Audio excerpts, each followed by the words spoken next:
Do you want to use WhatsApp Web on your computer without people seeing that you are online? In this video, I'll show you the real way to hide your online status on WhatsApp Web. No extensions, no fake tricks. This is the official method. First, you need to know something important. WhatsApp Web does not have its own privacy settings. It always uses the same privacy rules as your phone. So if you change your online visibility on your phone, it will automatically apply to WhatsApp Web. So log into WhatsApp.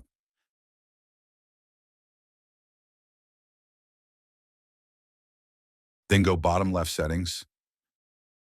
Now open privacy, tap last seen and online. For last seen, choose nobody. And for who can see when I'm online, choose same as last seen. This hides both your last seen and your online status.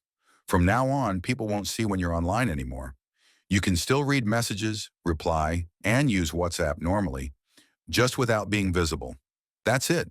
One setting and you're invisible. If this helped you, like the video and subscribe for more fast tech fixes. No fluff, just the solution.